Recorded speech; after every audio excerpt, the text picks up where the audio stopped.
అరే దువ్వాడా యాక్టివ్ మీద మేము యాక్టివ్ గా ఉన్న విషయం అందరికి తెలియడం కోసం అన్న, అందుకే యాక్టివ్ మీద. ఎక్కడ చూసినా లైల మనుషుల్లాగా దువ్వాడా మాదిరి బాగా అంతా మీ బ్లెస్సింగ్స్ అన్న. నేను ఇచ్చేదాకా నువ్వే ఆడాగేవరా 60 స్పీడ్ లో వెళ్ళిపోయావు కదరా. నీ లవ్ స్టోరీ చెప్పండి రా. అది గడప గడపకి వెళ్ళిన రోజు. గడప గడపకి వెళ్లే ముందు ఇంటింటికి వెళ్ళాలని. మీ ఇంటికి తీసుకెళ్ళేవా? నా రూమ్ లో రీల్స్ చేసుకుంటుంటే పక్కనే ఉన్న ఈయన వచ్చాడు. ఎందుకు? రిహార్సల్ కోసమా? ఫ్యాన్ పాడైపోతే ఏదో గాలి కోసం అలా. ఇప్పుడు ఆ గాలి రాష్ట్రం అంతా వేస్తుంది. నా హెయిర్ నేను దువ్వుకుంటూ రీల్స్ చేసుకుంటుంటే మధ్యలో ఈయన వచ్చి నిన్ను దువ్వాడా? నా హెయిర్ ని దువ్వాడు. ఎంత వద్దన్నా దువ్వుతూ ఆయన ఒక మాట అన్నాడు. ఏమన్నాడు? దువ్వితే దువ్వించుకోమన్నాడు. ఇదే ఆ ఒక్క మాటకి నేను పడిపోయా. ఇక నేను నా పార్టీ ఇద్దరం పడిపోయి. ఏం పెద్దనా బాధపడకు, ఇల్లంతా కూలిపోయేలా ఉంది. అవ్వకపోతే మీరే పడవలు తీసుకొచ్చి ప్రకాశం బ్యారేజ్ ని కూల్చినట్టు మా ఇల్లు కూడా కూల్చేస్తారా ఏంటి? అరే సురేష్, తెలియకుండా చేయరా అంటే తెలిసేలా చేసావు. ఈ వరదలు ఇలా పోతా ఉంటే ఈ ప్రభుత్వం ఏం చేస్తుంది? కనీసం ఇలాంటి పరిస్థితులలో ఒక పూట భోజనం పెట్టే పరిస్థితి కూడా లేదు ఈ ప్రభుత్వం. నేను చూస్తుంటే 2 రోజులు అవుతుంది భోజనం చేసి. 2 గంటలైంది భోజనం చేసి. ఇందాకే అన్నం ప్యాకెట్లు పంపించారు బాబు గారు.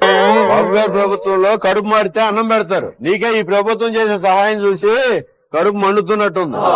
కడుపు మండి ప్రకాశం బ్యారేజీకి అన్నం పెడుతున్నావు. అది కాదండి. ఏది కాదు?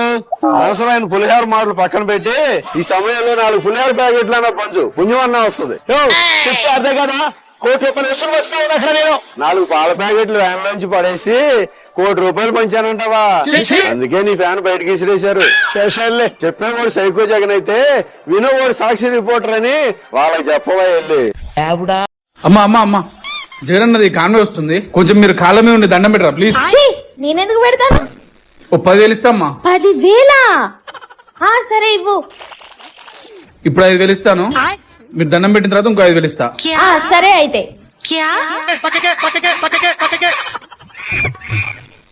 అమ్మా సూపర్ అమ్మా, సూపర్ పెట్టమ్మా అమ్మా. సరే మిగతా 5,000 అయ్యి. హలో అన్న, పక్కూరికి వస్తున్నాడా? అందుకే రా, మిమ్మల్ని నమ్మకూడదు. బాబాయ్ అన్నది కాన్వే వస్తుంది, మీరు మొక్కల మీద ఉండి దండం పెట్టాలి. నేను పెట్టను పా. బాబాయ్ ప్లీజ్ బాబాయ్, నీ కాలు పట్టుకున్నా బాబాయ్. మీకు ఒక 30,000 ఇస్తా, మీ ముగ్గురు కలిపి. 30,000? అలా ఇచ్చే.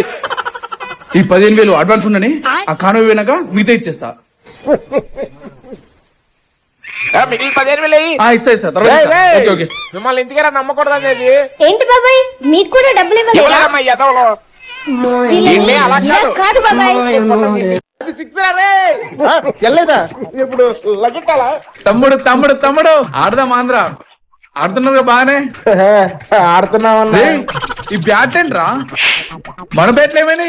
జగనన్న బ్యాటు. జగనన్న బ్యాట్ అడ్డట్టుగానే ఇరిగిపోతుంది కదన్నా. సరే తమ్ముడు, ఒక బాల్ ఏంట్రా? బాలేస్తాం. అలాగే అన్న. తమ్ముడు ఏంట్రా? అన్నా బ్యాట్ అయినా సరిగ్గా పట్టుకో, నీ చేతిలో అది. ఓ సారీ, మనకు రివర్స్ అలవాటు అయిపోయింది. అది కన్నుకో లేకపోతే తగలరా, నరాలకి తగిలితే తగలరా. ఓకేనా అన్న? లోపల షేక్ అయిపోయినాయి రా. మీరు ఆంధ్రాని షేక్ చేసిన దానికంటే ఇదేమన్నా ఎక్కువ అన్న. అన్న ఇంకో బాలేమంటారా? వద్దురా, నా వల్ల కాదు. మా వల్ల కూడా కాదులే అన్న మీ పార్టీ తోటి, అందుకే దిగుబండి. ఇప్పుడు అంత ఆవేశంగా వస్తున్నాడు. మా జగన్ లాగా ఉన్నాడే. ఆ చేతిలో ఇంకో బరిసి కూడా ఉందిరా. అన్నా నువ్వే కదా అన్నా? నేనే. మీరు మనోళ్ళేనా? ఎలక్షన్ ముందు పాదయాత్రలో వరదల్లో బురదల్లో తిరిగి పిలిచి మరి ముద్దులు ఇచ్చావు. ఇప్పుడు ఏంటన్నా పరద వెనకాల దాక్కున్నావు?